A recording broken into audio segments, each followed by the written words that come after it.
Buenas.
Buenas tardes.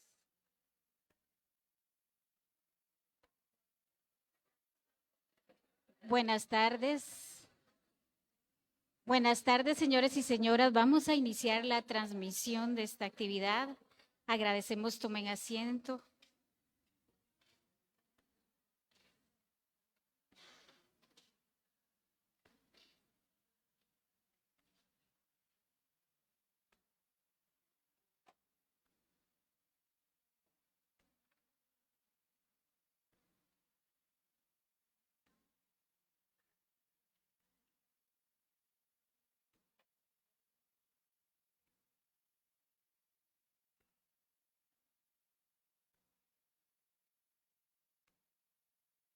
Okay.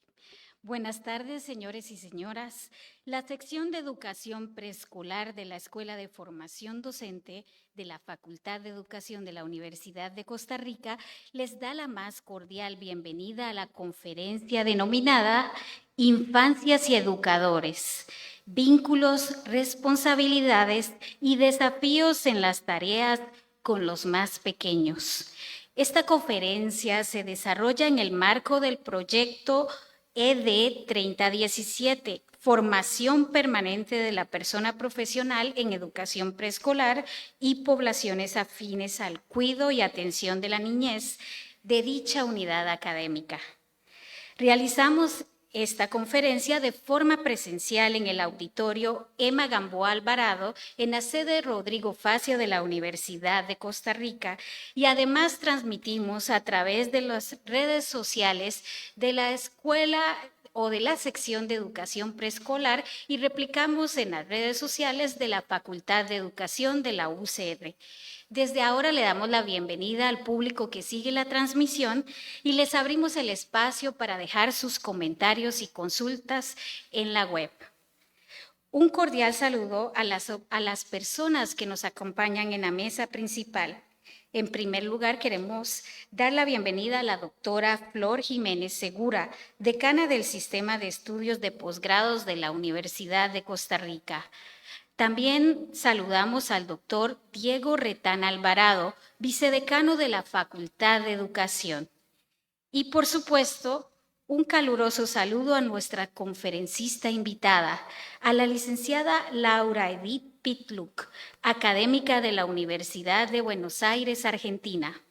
También queremos extender esta etapa de saludos a la coordinadora de la sección de educación preescolar, la máster Janet Cerdas Núñez, al director de la Escuela de Formación Docente, el señor Wilfredo Gonzaga, a la exdecana de la Facultad de Educación, Lupita Chávez, y al estimado personal docente de esta unidad académica y de otras que nos acompañan en este recinto. También queremos saludar a los estudiantes que nos acompañan tanto de forma presencial como los que siguen la transmisión. Iniciamos esta conferencia con el mensaje de bienvenida de la decana de Estudios de Posgrados de la Universidad de Costa Rica, la doctora Flor Jiménez Segura.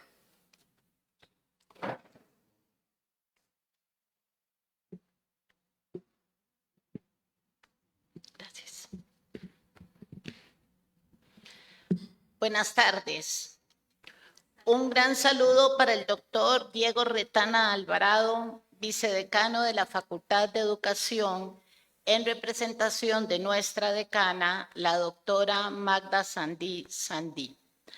Al máster Wilfredo Gonzaga Martínez, director de la Escuela de Formación Docente. A la máster Janet Cerdas Núñez, coordinadora de la sección de Educación Preescolar. Quiero detenerme aquí para saludar también a la sección de preescolar de nuestra facultad, en el entendido de que conocí a muchas de las docentes que en este momento están formando a las personas de preescolar y han formado ya por muchos años. Y estoy segura y cada vez más segura de que estamos en excelentes manos, personas con mucha formación, con mucho conocimiento, con mucha práctica, y desde ahí mi reconocimiento también por esta actividad. Una calurosa bienvenida y saludo muy especial a la licenciada Laura Pitluk, académica visitante, profesora jubilada de la Universidad de Buenos Aires, Argentina, quien nos brindará la conferencia de esta tarde. Y se lo decía ahora, por estos puestos y las agendas tan apretadillas que uno tiene, estaría en la inauguración y me retiro para poder seguir escuchando por las redes sociales. Un saludo también para las personas representantes de la Universidad Nacional, la Universidad Estatal a Distancia, el Departamento de Primera Infancia del Ministerio de Educación Pública, personas asesoras nacionales y regionales del Ministerio de Educación Pública, personas representantes de la Dirección Nacional del CENSINAI y personas representantes de la Red de Cuido. También hago mi extensivo saludo al personal docente, administrativo, estudiantes, personas invitadas, personal jubilado que se encuentra aquí o por medio de las redes sociales que nos acompañan el día de hoy. A todas y todos, muy buenas tardes. Quiero recordar esta tarde al ilustre educador y benemérito de la patria, Omar Dengo Guerrero, con una de sus frases más célebres referidas a la importancia del papel que asumen las personas docentes y la fe que tiene todo en un país en su noble y entregado trabajo. Abro comillas. Hay que soñar el porvenir, desearlo, amarlo, crearlo. Hay que sacarlo del alma de las actuales generaciones con todo el oro que allí acumuló el pasado. Cierro comillas. Con esta visión, la educación en este país creció y se consolidó junto con grandes figuras prominentes, quienes realizaron cambios profundos y enriquecedores. Hoy, más que nunca, este soñar con el porvenir resuena en nuestros oídos y reconocemos el papel transformador que tiene la educación en el país. La visión a futuro del señor Dengo y de grandes educadores de este país fue sembrada en terreno fértil, que ha dado grandes frutos a Costa Rica y que hoy también se enfrenta al gran reto de hacer un alto, como bien lo hemos analizado en el último informe del estado de la educación. En palabras de la hija de don Omar Dengo, María Eugenia Dengo, su padre visualizaba el problema educativo dentro de una visión integradora de la sociedad, de la cultura, de los problemas económicos, de los problemas del desarrollo del país, de haber comprendido a la educación como una fuerza transformadora de la sociedad, si se le otorga el potencial político que conlleva. El último estado de la educación nos cuestiona, nos hace reflexionar y nos invita a hacer un alto para la búsqueda de soluciones en conjunto, en forma colaborativa. Algunos datos del último informe de educación relacionados con las principales tendencias y desafíos de la educación preescolar, general básica y diversificada costarricense son los siguientes. En primer lugar, señala que las respuestas institucionales para mitigar el grave apagón educativo que en el país se experimentó entre el 2018 y 2021 han sido parciales e insuficientes para recuperar los niveles alcanzados antes de la pandemia de la COVID-19, momento en el que ya la educación en el país atravesaba rezagos importantes que se expusieron en el octavo informe Estado de la Educación del 2021.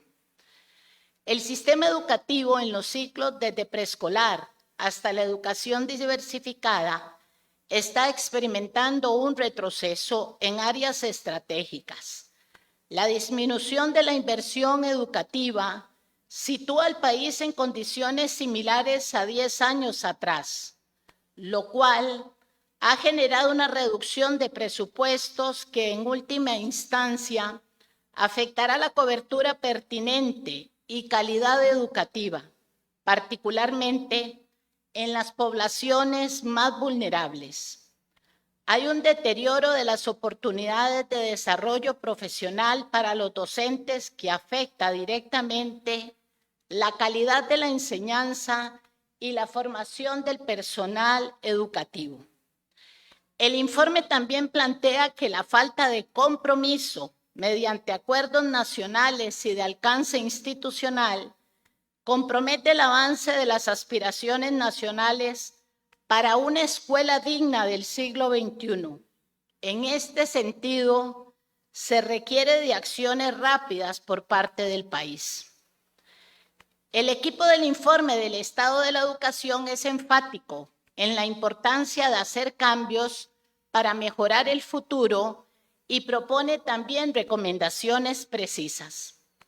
Para el sistema de estudios de posgrado, participar hoy en esta actividad demuestra nuestro compromiso, buscar siempre la actualización de conocimientos y el intercambio de experiencias que beneficien tanto a estudiantes, docentes y poblaciones beneficiadas y en general a la sociedad costarricense.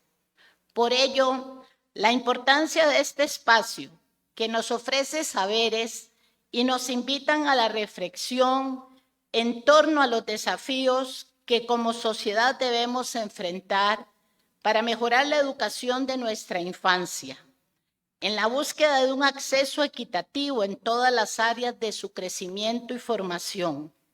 Este es uno de los retos más importantes que hoy más que nunca enfrentamos como sociedad. Nuestro sistema de estudios de posgrado, con 48 años de fundado, ofrece una oferta académica a las personas estudiantes. Tenemos 12 doctorados, 83 maestrías académicas, 93 maestrías profesionales y 79 especialidades. Así nos hemos convertido en el sistema de estudios de posgrado más robusto de la educación. Somos un semillero de investigación y desde el CEP siempre hemos aportado conocimiento y buenas prácticas en todas las áreas. Y una de ellas es el aporte en el ámbito de la educación. La conferencia de hoy, denominada Infancias y Educadores, vínculos, responsabilidades y desafíos en las tareas con los más pequeños, nos invita a reflexionar en cómo, con el contexto actual, se pueden reconocer e incorporar nuevos aportes didácticos como instrumentos que encuadran y favorecerán la tarea cotidiana. Trabajar con propuestas educativas que contribuyan a solventar las necesidades detectadas actualmente en el sistema educativo. Y también reconocer en la planificación una herramienta que revitaliza las tareas y brinda coherencia en el trabajo institucional. Agradecemos el apoyo que para esta actividad nos ha ofrecido la Oficina de Asuntos Internacionales y Cooperación Externa por todo el apoyo para tener esta conferencia. Espero que aprovechemos este espacio de aprendizaje y de interacción y que estemos seguros que la formación que se da en nuestras universidades públicas en relación con el preescolar es una educación con C y no con S, y eso tenemos que llevarlo a las aulas. Buenas tardes.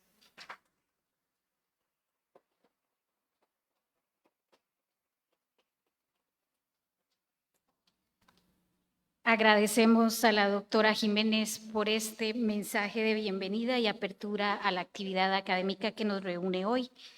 A continuación, escucharemos el mensaje del doctor Diego Retán Alvarado, vicedecano de la Facultad de Educación.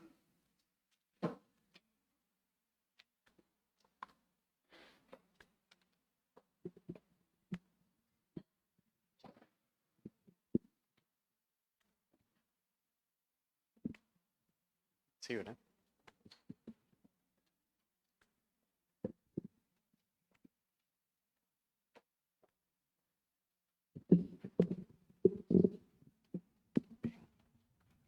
Perfecto. Bueno, vieran la energía tan increíble que se siente acá, de este auditorio lleno, de tantas personas deseosas de transformar el mundo y de sentir la educación como un motor de cambio para hacer crecer nuestro país.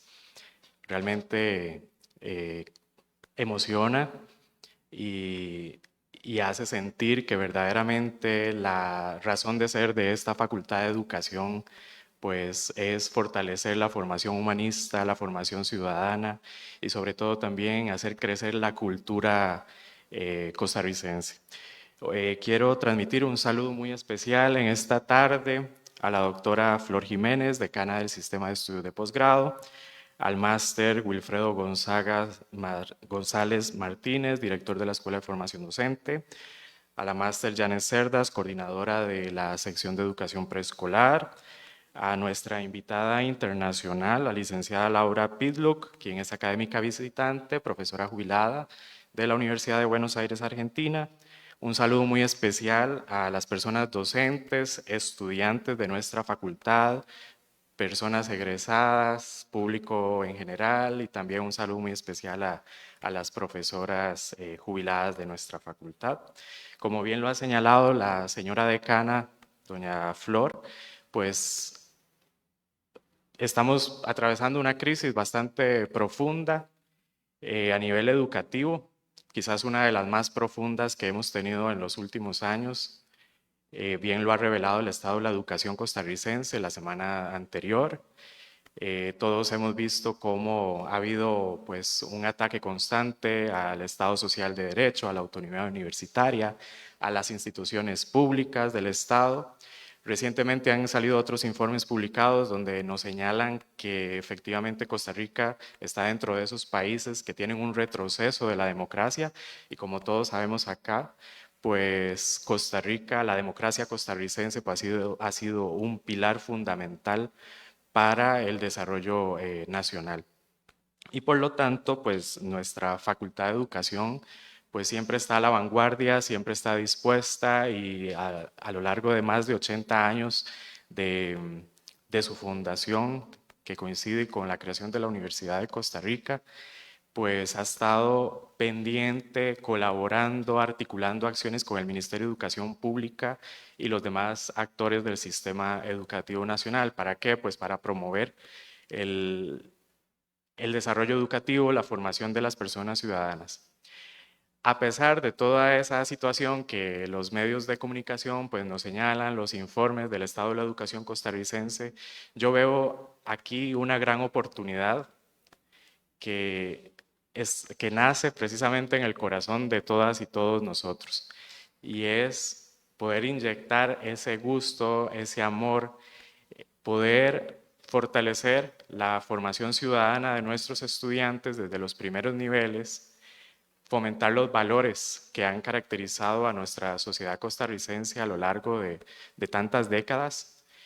Hemos visto cómo pues, muchos de esos valores se están perdiendo y necesitamos recuperarlos, fortalecerlos. ¿Y dónde podemos hacerlo? Pues promoverlos desde las familias, desde la labor de mediación pedagógica que realizamos como docentes, los que tenemos ese gran privilegio de ser docentes de este país, poder promover esa formación integral, esa formación ciudadana que solo viene también del reconocer la importancia que esto pues, conlleva. También quiero extender pues, un reconocimiento especial a la sección de educación preescolar por la organización de estas actividades que viene pues, a contribuir en el marco del compromiso de mejoramiento en los procesos de acreditación de la carrera. También pues sirva este mensaje para dar una bienvenida muy especial a doña Laura. Es una académica con una gran trayectoria que su formación, su experiencia profesional nace precisamente de los procesos en el aula, en el intercambio con otros colegas, en la visita a las comunidades de su país y también de otras latitudes donde ella ha podido compartir y nutrir su conocimiento para ponerlo a disposición de todos y todas. Así que sobre todo quiero dejar en este mensaje una motivación especial a las personas estudiantes de la carrera de educación preescolar. Creo que son muy afortunados y afortunadas de estudiar una carrera en la que van a ser responsables de la formación de la personalidad, de los hábitos, de los gustos, del crecimiento de niños, niñas y jóvenes que luego a futuro pues van a ser los herederos de la patria. Y precisamente en el marco de este próximo aniversario del mes de septiembre de la independencia costarricense es un llamado a defender a nuestra Costa Rica, a potenciarnos como país, a proyectarnos, y nosotros podemos proyectarnos desde el quehacer que hacemos en el día a día. Ustedes, estudiantes, tienen un rol fundamental en la defensa de la educación pública, que sea una educación pública de calidad y que sea coherente con el mandato constitucional de 1949. Muchísimas gracias y les doy la más cordial bienvenida a esta conferencia de la sección de educación preescolar. Muchas gracias.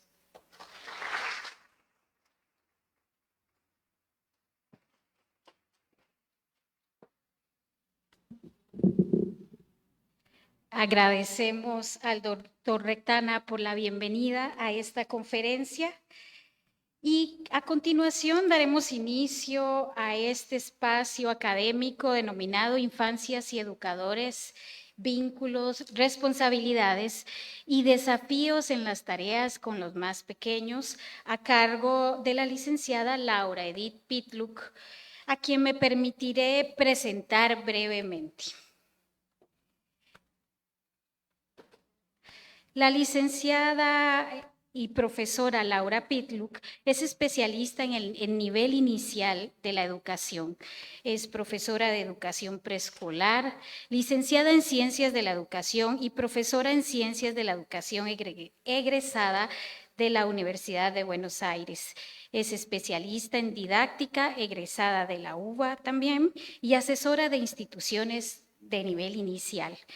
Ha sido capacitadora en la Escuela de Capacitación Docente, en la Escuela de Maestros, perteneciente al gobierno de la Ciudad de Buenos Aires desde 1996 hasta 2020, cuando acudió a su jubilación.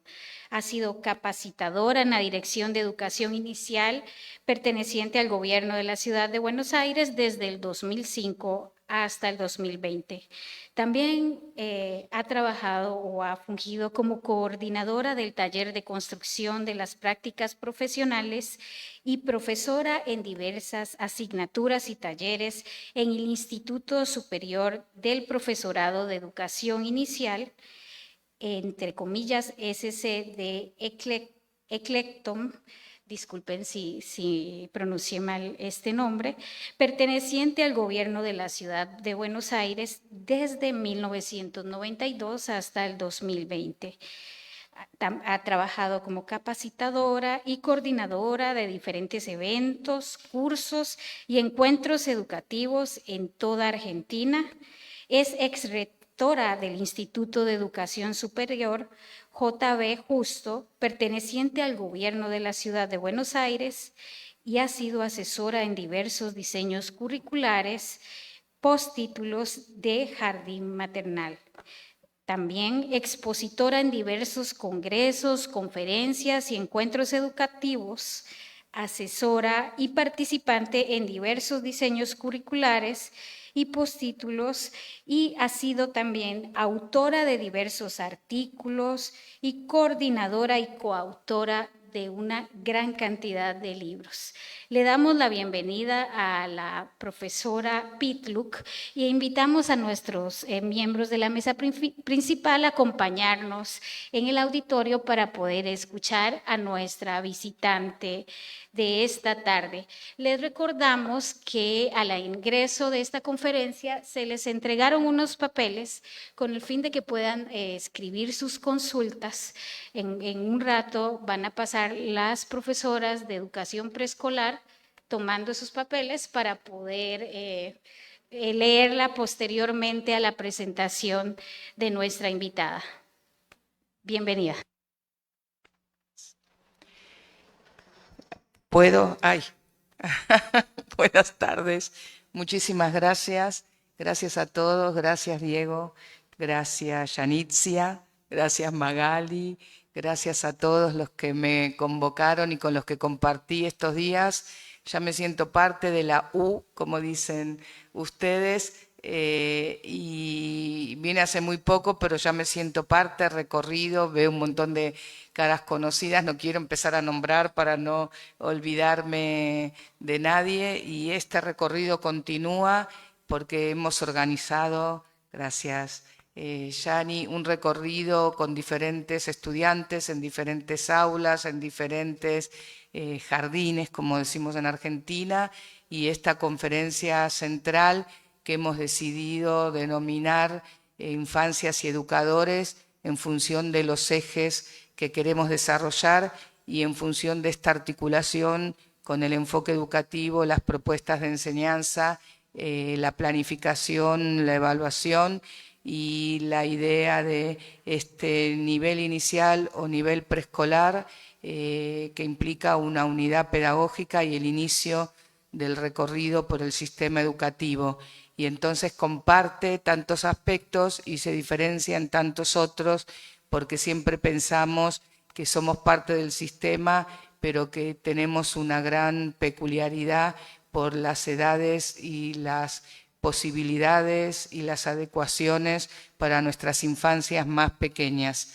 Agradezco, me anoté porque ya me impactó cuando lo escuché, esta idea de la defensa de la universidad y la educación pública en general, que en Argentina también transitamos, y esta idea impactante de la educación con C y no con S, que muestra simbólicamente, muy fuertemente, esta idea de la necesaria adecuación e innovación de la educación, pero también el fortalecimiento y el respeto por las trayectorias, por lo que somos y por considerar que sin la educación no hay sociedad que pueda subsistir, no hay infancias que puedan crecer y no hay familias que puedan sostener el acompañamiento al crecimiento y el desarrollo de sus niños y niñas. Así que muchísimas gracias. También me anotaba una frase que dijeron: hay que sostener hay que soñar el porvenir, hay que sostener el porvenir, pero decían hay que soñar el porvenir y también me la anoté porque en esta sociedad costarricense he aprendido un montón de denominaciones y terminologías que me conmueven profundamente y que me las voy anotando para poder incorporarlas en mi recorrido. En función de eso, con todo lo que conversamos ayer con Diego, agradezco que lo tuvo en cuenta en su presentación y tiene que ver con estos recorridos que uno hace por las instituciones, por las escuelas. Nosotros decimos que el nivel inicial, la educación preescolar, también es escuela, porque muchas veces se asocia la escuela o el escolar a las edades más avanzadas, y sin embargo nosotros sabemos, y lo trabajamos con los alumnos ayer, no Maga, no Yani, sabemos perfectamente que el ser alumno, la educación, la enseñanza, los aprendizajes se gestan desde que los niños y niñas comienzan la sala de bebés. Desde muy pequeñitos ellos van incorporando los conocimientos y son tan sabios que cuando uno participa de las propuestas puede observar muy rápidamente a los bebés y darse cuenta si la propuesta tiene sentido o no tiene sentido. No tengo mucho tiempo para las anécdotas, pero voy a contar solo una que en algún momento mencioné y que me parece muy significativa porque además tenemos la foto de ese estudiante protagonista en el Power. Era un alumno que terminaba sus prácticas, nosotros le decimos residencia, cuando es la última instancia antes de recibirse. ¿Genera algo? ¿Me lo alejo un poco más? No. No, porque me pareció que por ahí retumbaba. Y entonces eran muchos años atrás, ustedes tienen en la carrera de educación preescolar estudiantes varones, no es lo más común, y cuando fue a hacer su residencia eligió la sala de bebés, seleccionamos un jardín que se los mencioné también en algún momento, que es el jardín maternal de la Facultad de veterinaria, porque estuvimos entre agronomía y veterinaria, de la Universidad de Buenos Aires, siempre gestoras de proyectos, como vimos hoy a la mañana donde estuvimos, de proyectos diferentes, porque había que recibir un estudiante varón en aquel tiempo y porque mucho más impactaba en la sala de bebés.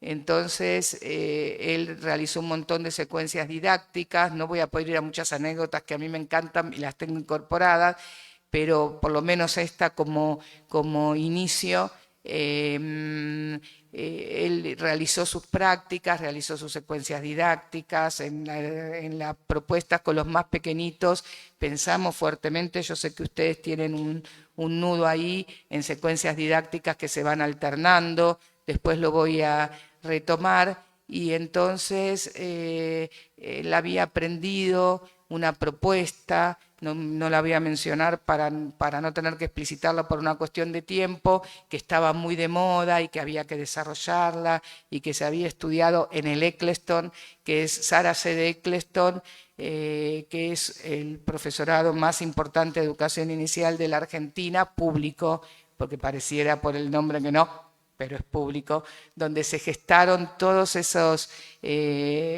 maestros que yo sé que ustedes trabajan, porque hoy lo hablábamos con Lupita en el almuerzo, y ellos salieron de ahí, eran maestros de ahí, y ahí empezaron con las innovaciones, y en ese profesorado donde transité 30 años casi como si fuera mi segundo hogar, porque me jubilé, pero sigo en tarea como si no me hubiera jubilado, nada más que tengo una autonomía que me permite estar acá esta semana y no tener que estar faltando a determinadas situaciones, sino tener una agenda más autónoma, y la edad amerita que uno tenga una agenda más autónoma.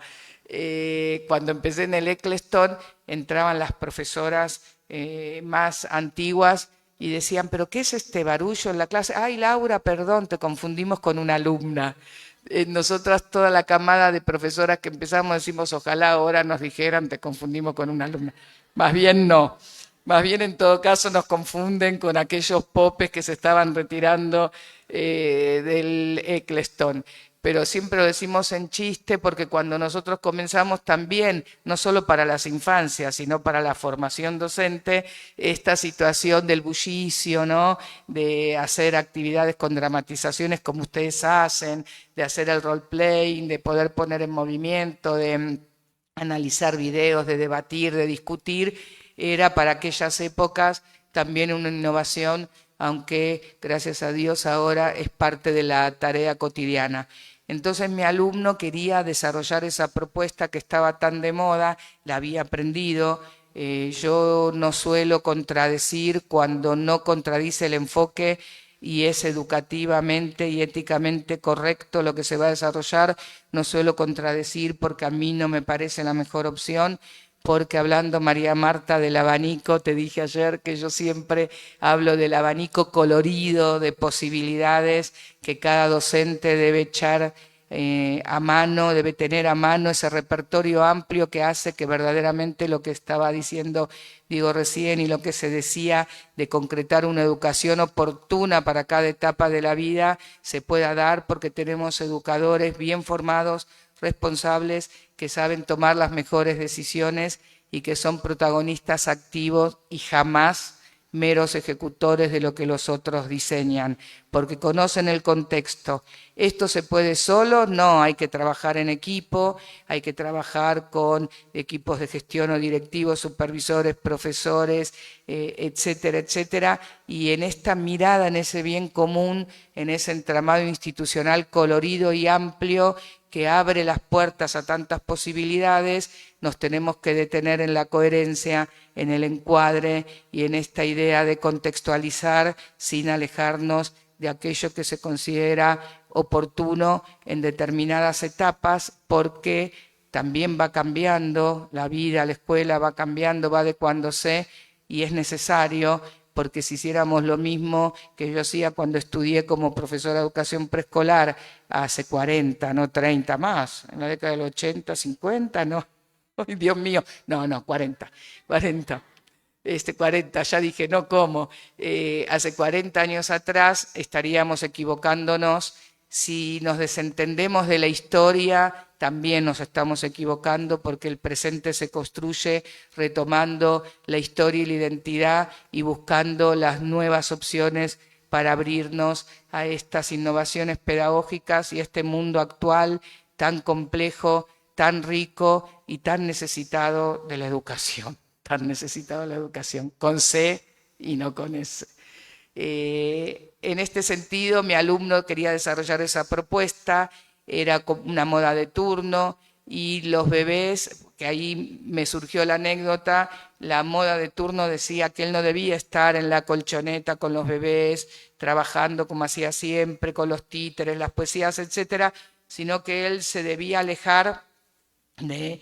Por eso yo esa foto la sigo sosteniendo con esta pregunta, ¿no? Si tenemos que intervenir o no tenemos que intervenir, y por supuesto tenemos que intervenir porque somos educadores, pero esa propuesta decía que había que alejarse para no interferir en la exploración infantil. Y yo le presenté la preocupación en este sentido, él me dijo que así lo había estudiado, yo acepté que lo pruebe y mágicamente, como sucede tantas veces, uno corrobora en la práctica aquello que va diseñando y reflexionando en la teoría. Él se aleja y los bebés lo miraban porque no entendían por qué él se alejó de la escena donde estaba siempre, y los bebés, en vez de explorar los objetos, iban gateando hacia donde él estaba, buscándolo para ver qué era lo que sucedía. Entonces él me miró, yo lo miré y me dijo, vuelvo a la colchoneta, me siento con los bebés y me siento a explorar junto con ellos.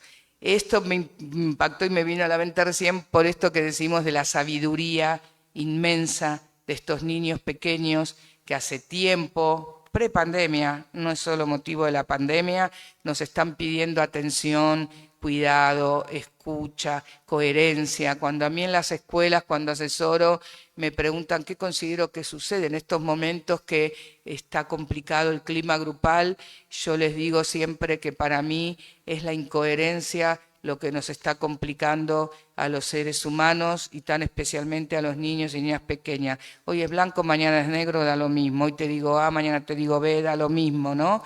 Y cuando uno piensa en esas cuestiones, piensa en el encuadre, en esta autoridad democrática, libre de autoritarismo, pero que se responsabiliza de sus acciones. Ahí vienen estos dos aspectos que yo menciono, infancias y educadores, por donde quería comenzar, estas infancias tan sabias, tan pequeñitas, tan necesitadas de los adultos, porque los sujetos de derecho son sujetos que no se pueden autorregular solos, porque nada se construye en el vacío, porque nosotros necesitamos esos adultos que sostengan a esos sujetos de derecho. Y se me viene otra anécdota que no me puedo ir mucho, pero es la última y avanzo un poco más con lo teórico.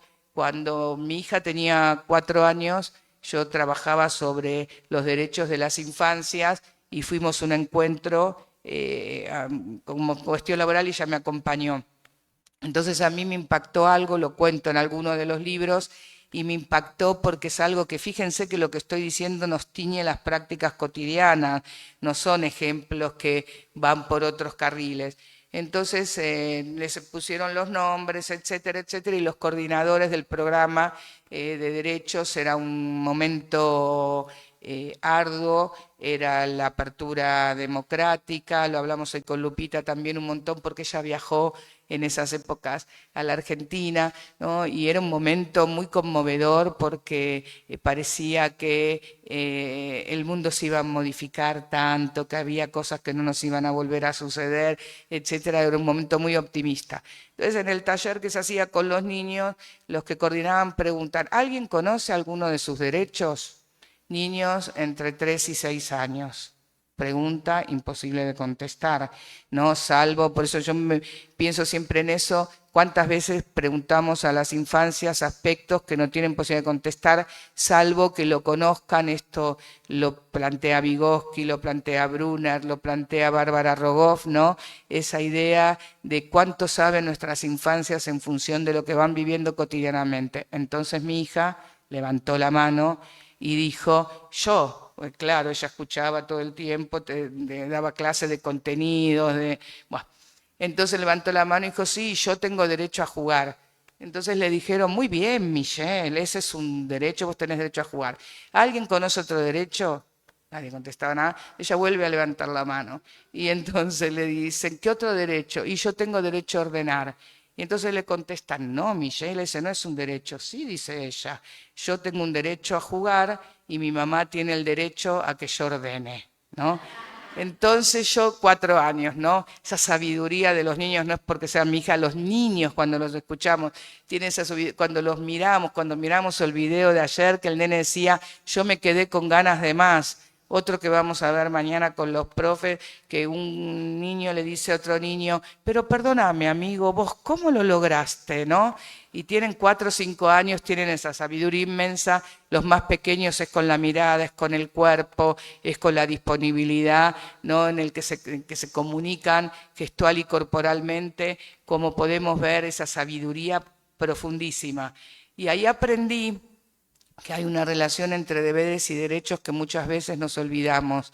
Y cuando pensamos en los niños y niñas como sujetos de derecho, tenemos que enseñarles que también son sujetos de deber, ¿no es cierto? Y que ser sujeto de derecho no implica hago lo que quiero, sino que implica hago autónomamente, tomo mis decisiones dentro de un encuadre, y entonces hay cosas que no se pueden realizar.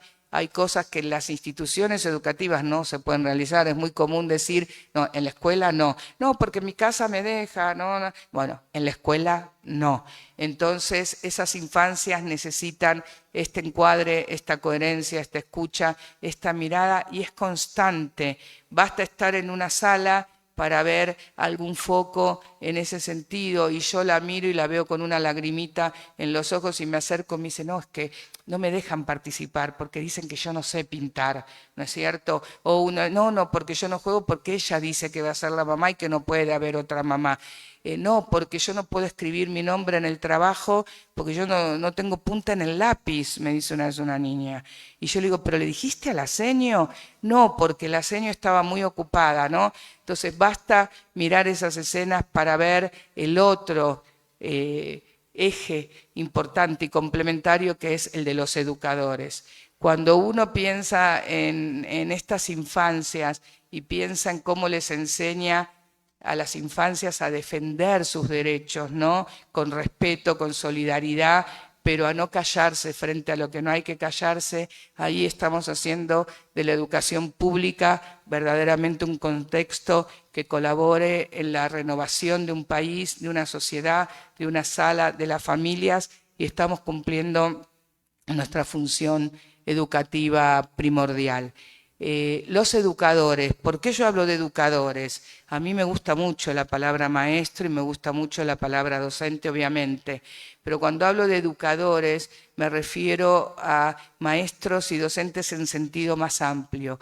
Muy especialmente en el nivel inicial o preescolar, nosotros sabemos que la portera, que la señora que limpia, que el auxiliar ocupan un lugar fundamental, que para los niños y niñas ocupan ese lugar, que no existe esa diferencia, no es mi maestra, es la directora, no, ella es la que limpia. La persona que nos viene a ayudar cuando se volcó la leche y nos está colaborando en eso, ocupa un lugar tan importante para los niños y niñas pequeñas. Por eso cuando uno habla de educadores, está haciendo mención a esta idea de que todos somos educadores. Y también hacemos mención a que los equipos directivos, los profesores, los capacitadores, también somos educadores. Uno siempre les dice, no se olviden que son maestros.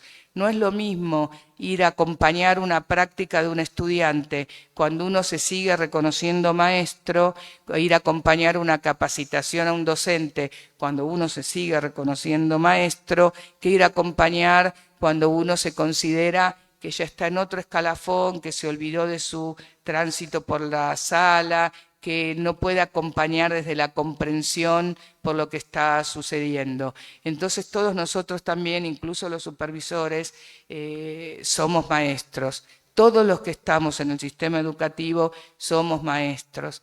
A mí me gusta decir que los maestros, en sentido amplio, los educadores, dejamos huellas fundamentales. Nosotros dejamos huellas fundamentales no solo en los aprendizajes, sino en el desarrollo. Cuanto más pequeños los niños, más profundas son esas huellas. A mí me gusta decir también, en la educación inicial o preescolar, marca el recorrido de toda la trayectoria que las infancias van a hacer en el sistema educativo. Imagínense que pueden decir que lo nuestro no es tan importante, que nosotros con saber cortar florcitas de colores es suficiente, que estudiamos una carrera que no tiene reconocimiento. Todos los que transitamos la educación inicial o preescolar sabemos que dejamos esas huellas profundas, que ese bebé, cuando pudo ir a buscar a mi alumno, cuando tuvo un maestro que le respondió, cuando tiene un maestro que le dice te voy a cambiar el pañal, o que le dice te voy a cambiar el pañal, ¿no? Como diciendo, ay Dios mío, justo me toca, ¿no? Cambiarte el pañal, está dejando huellas fundamentales que no se borran, está marcando la diferencia. Y si es una vez que uno, ¿no? Pero no debiera, pero bueno, porque siempre digo también que no hay nada que justifique un solo niño con una sola lágrima en los ojos. No hay nada que justifique el tiempo de las infancias desperdiciado en cosas sin sentido. Y esto se concreta, porque también es la relación con el enfoque. Cuando uno ve una maestra que está organizando el acto, porque tienen la conmemoración de la independencia y está atiborrada porque está organizando el acto, entonces habla con la profesora de educación física, con la directora, con el otro, está organizando, y uno mira a los niños, ¿no? Y uno mira a esos niños en ese tiempo disperso en cosas sin sentido, se pregunta cómo se nos ocurre, ¿no? hacerle eso a nuestras infancias? ¿Cómo se nos ocurre que puede ser más importante conversar con otro adulto, mirar otro aspecto, planificar, diseñar, que estar con ellos centrando la mirada en las propuestas significativas?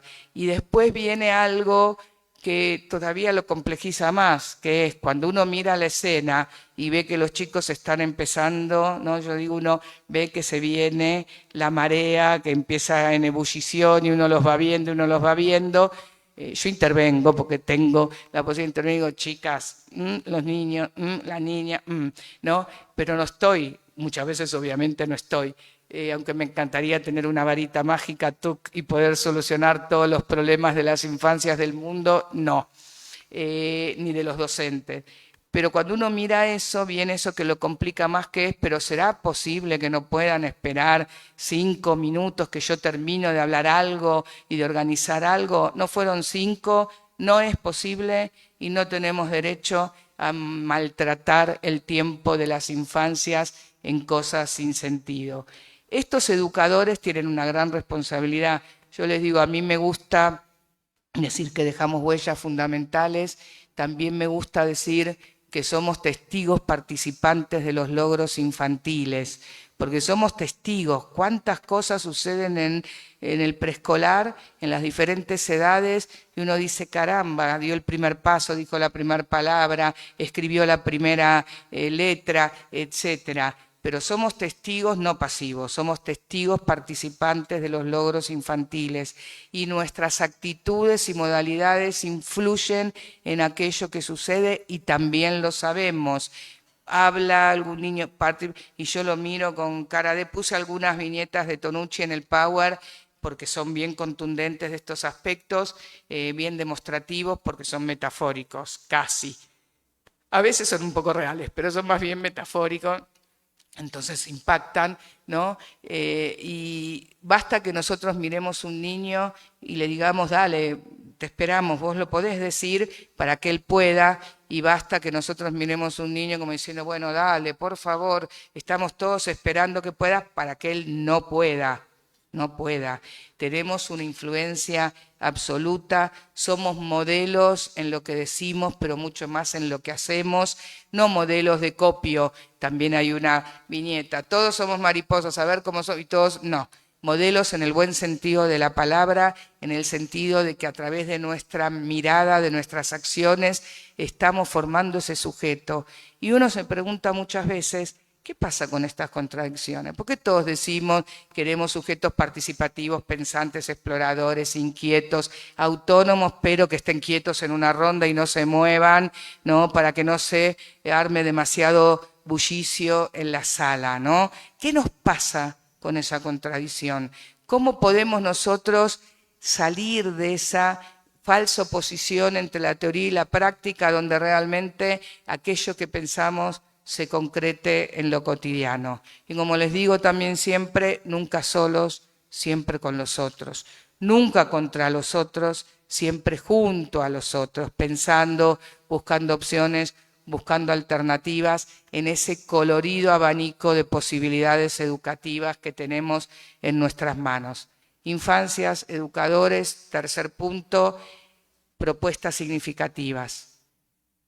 Esas infancias y educadores se unen en un vínculo pedagógico y quiero hacer una mención a esto antes de introducirme en el tema de las propuestas.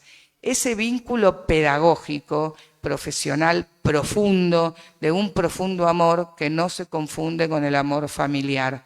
En el nivel inicial o preescolar muchas veces pensamos que inclusive hay lugares en donde se dice, no, en vez de seño nos dicen tía, porque como somos como familia, ¿no? Cuando se confunde lo familiar con lo escolar tenemos serios problemas, porque un niño puede pensar por qué mi tía tal está todos los años en mi cumpleaños y por qué mi tía tal está un año en la escuela, al otro año es mi otra tía tal y no viene a mis cumpleaños, ¿no?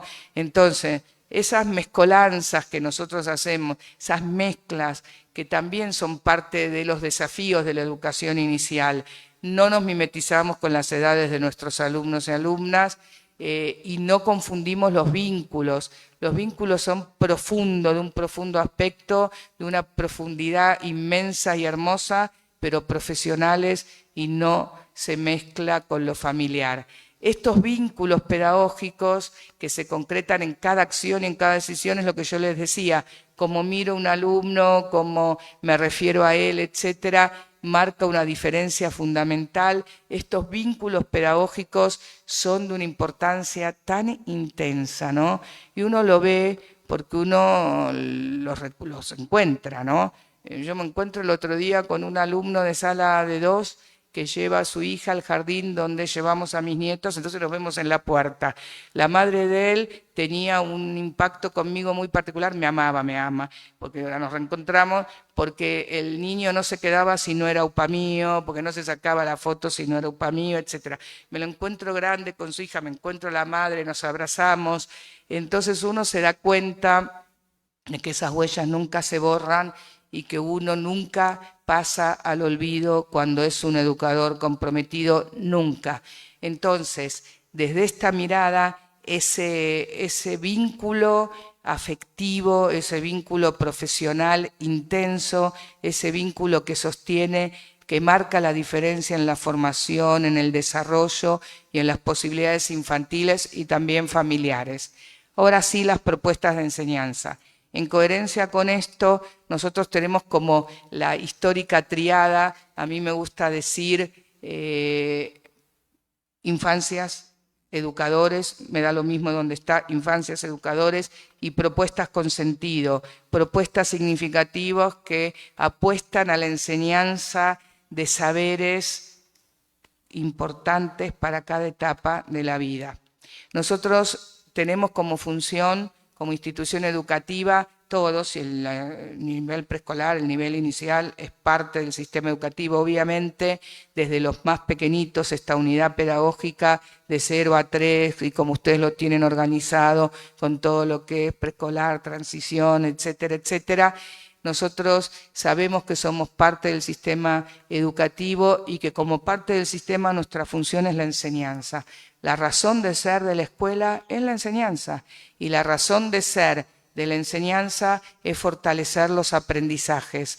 Nosotros pensamos que puede ser la razón de ser la enseñanza desde los 0 meses o desde los 3 meses, ¿no? desde el inicio, porque pensamos en una enseñanza globalizada, articulada, integral, dinámica, flexible. Si yo voy a pensar en la enseñanza sentados en un pupitre, mirando para adelante, copiando la L que hace el maestro, obviamente eso es inadecuado para todos los niveles del sistema y es imposible en la educación preescolar o inicial. Esto significa que hablamos de enseñanza, pero definimos muy bien qué entendemos por enseñanza. Y también definimos muy bien la relación entre la enseñanza y el aprendizaje. La relación entre la enseñanza y el aprendizaje dice, y nosotros tomamos a Festemacher, que la enseñanza tiene que ser una enseñanza con sentido desde la ética, desde lo moral y desde el conocimiento, y que no hay una relación lineal entre la enseñanza y el aprendizaje. No todo lo que yo enseño se aprende, no todo lo que se aprende fue enseñado, y la razón de ser de enseñanza es favorecer, fortalecer los aprendizajes infantiles de todos los alumnos y alumnos de todos, que no significa esto que yo piense que lo puedo manipular desde el exterior.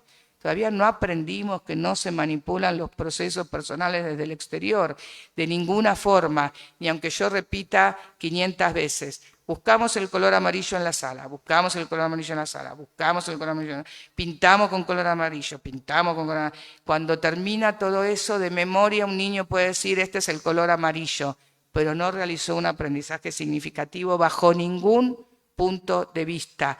No es así como se enseña. No es así como se aprende, no es así como se disfruta la enseñanza y el aprendizaje, porque ahí también yo lo pongo, la idea es enseñar, aprender y disfrutar, porque todavía tenemos en nuestra memoria esa idea de que si enseño y aprendo es aburrido y que si no disfruto o es placentero, no es verdad.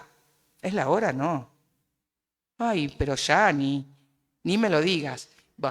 Bueno, pero empezamos muy tarde. Tengo un tiempo más. Bien, entonces, esta es la idea de las propuestas de enseñanza. Las propuestas de enseñanza con sentido nos alejan de los estereotipos y las modas de turno. Vieron que de repente la moda es, no, ahora vino de tal país, que entonces tenemos que hacer, y todos lo hacemos, no está contextualizado, no tiene sentido, no es adecuado, etcétera. No es que no tengamos que incorporar innovaciones, porque sí, pero esas innovaciones tienen que tener dos características fundamentales. Una, no contradicen el enfoque. O sea, que respondan a la pregunta del ¿para qué? ¿Para qué? ¿Para qué? Y no contradice el enfoque. Otra, que nunca se incorporan como la única opción posible. Cuando algo quiere centralizar el escenario educativo como la única opción, es una moda de turno y cae inmediatamente en su uso. ¿Por qué? Porque tenemos un abanico colorido de posibilidades. Entonces, algo se incorpora, algo se sostiene. Yo me pregunto, ¿qué quiero incorporar? ¿Qué quiero sostener? ¿Cómo lo adecuo a la realidad? ¿Cómo lo contextualizo?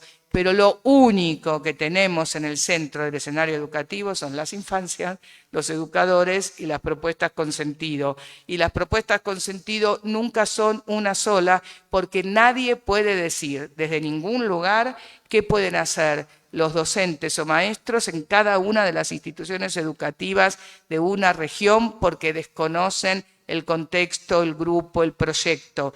Los documentos deben hablar a grandes rasgos y acá hay una llamada a donde me quiero introducir ahora, o sea, son prescriptivos pero en sentido amplio, no prescriptivos de todos los que están en la sala de 5 preescolar tienen que leer el cuento tal en tal época del año, ¿no es cierto? Son prescriptivos en cuanto al enfoque, son prescriptivos con propuestas como presentan los libros, todas propuestas a modo de ejemplo, que pueden decir, no, para acá no, porque es una propuesta a modo de ejemplo.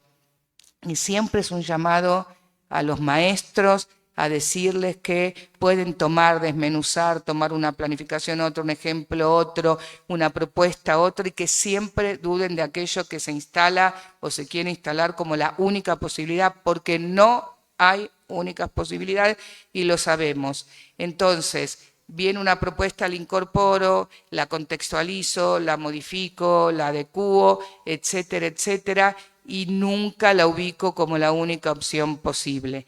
En este sentido, las propuestas tienen que ser contextualizadas, pero además el significado tiene que ver con esto. Yo no voy a contar, a ver, contemos del 1 al 10, no. Voy a usar los números del 1 al 10 para hacer un juego matemático. No, repasemos el abecedario de memoria. No, voy a usar el abecedario para escribir un cuento, una historieta, los nombres propios, los carteles de los espacios de la sala. Siempre tiene que tener un significado en su uso, no lo hago porque sí.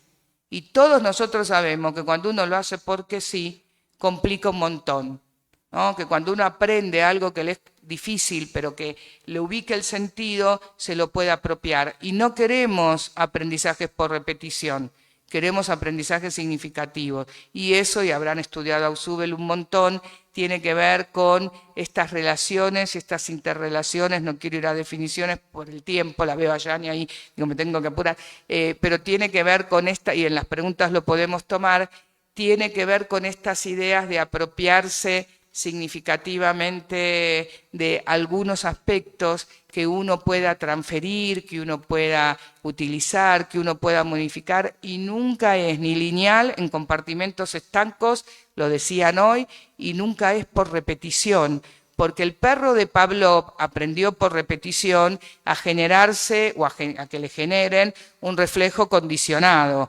Entonces, si el perro salivaba cuando olfateaba la comida, empieza a salivar cuando suena la campana, y cuando suena la campana empieza a salivar porque se condiciona ese reflejo. Por decirlo muy sintéticamente, todos conocen la situación, pero todos sabemos a qué me refiero, esa asociación condicionada de suena la campana y salivo, que pareciera ser que el perro aprendió algo y que yo puedo manipular del exterior, en este caso el aprendizaje de un animal, no es verdadera. Porque cuando pasa un tiempo que no suena la campana, cuando llega la comida, el perro pierde esa asociación de ese reflejo condicionado. No queremos reflejos condicionados, ni niños que aprendan de memoria, ni niños que aprendan linealmente.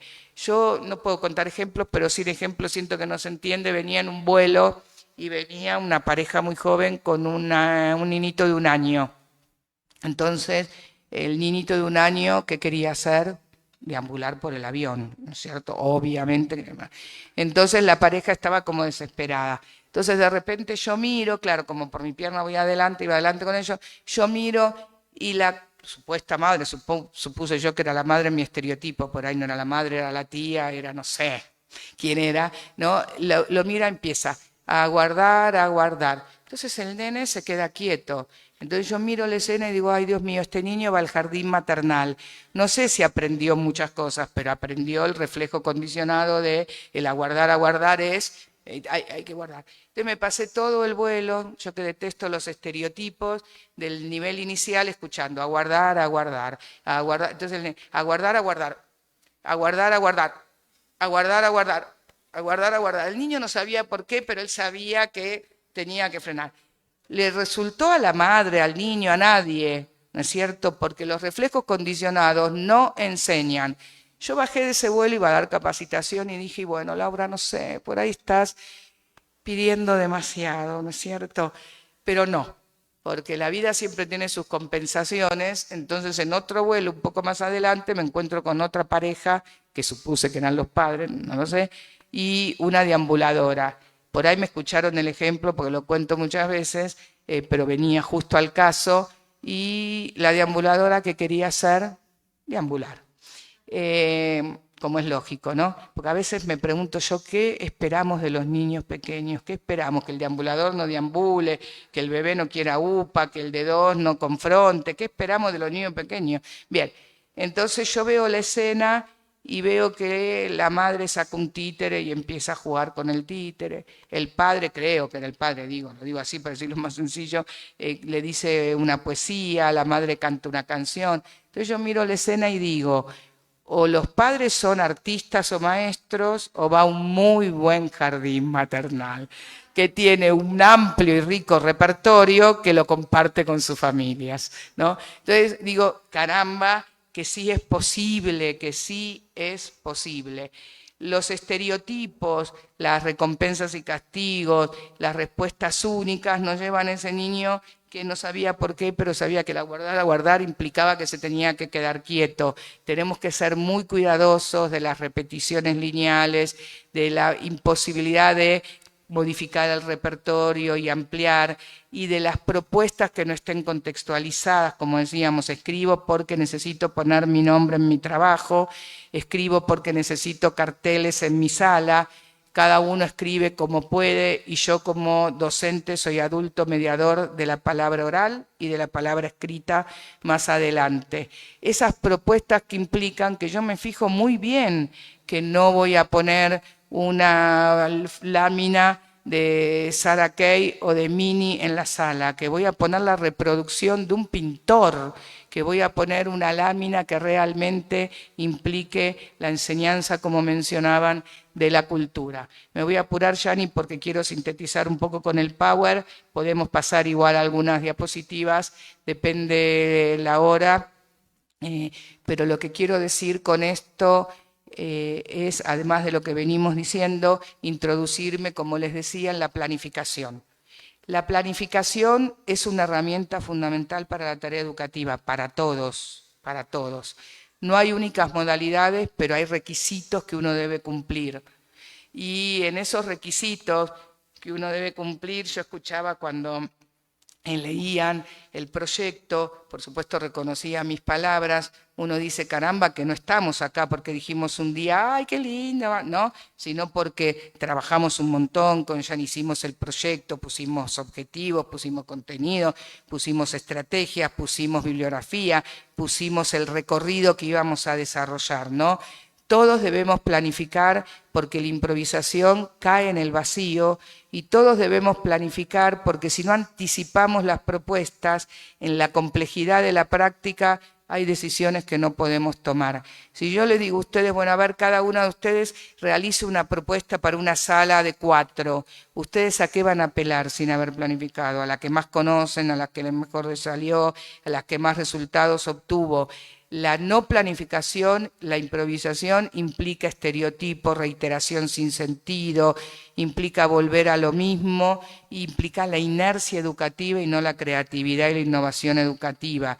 Entonces la planificación, aunque a veces nos cueste creerlo y aunque a veces se sienta como una pesada carga, es una herramienta fundamental que revitaliza la tarea educativa, que permite anticipar, prever, modificar, evaluar, que marca el recorrido, que marca el trayecto y que siempre nos hace ver que estamos en el lugar indicado.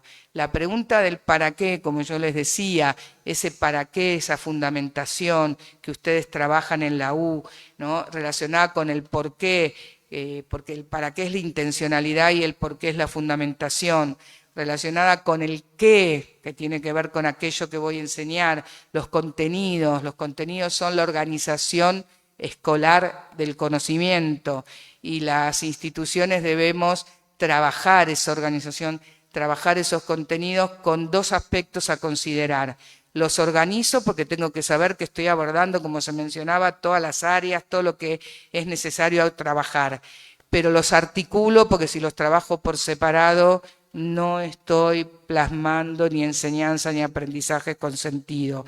Entonces los articulo, pero en esta articulación yo sostengo la identidad y la diferencia y las necesarias relaciones entre esos saberes para realmente responder a la pregunta del para qué y del por qué. En relación con eso, el cómo, lo hablamos un montón, cómo, lo enseño, el cuándo, ¿no? En qué momento, cuánto tiempo, cuánta duración, que nos trae tantas dificultades, el dónde, el uso de los diversos espacios escolares, eso nos enseñó la pandemia, que había que salir de acá, ir allá, ventilar acá, ventilar, y nos enseñó esa posibilidad del uso de los diversos espacios escolares y el con qué, los materiales que tantas veces nos aportan a la propuesta, nos dificultan la propuesta.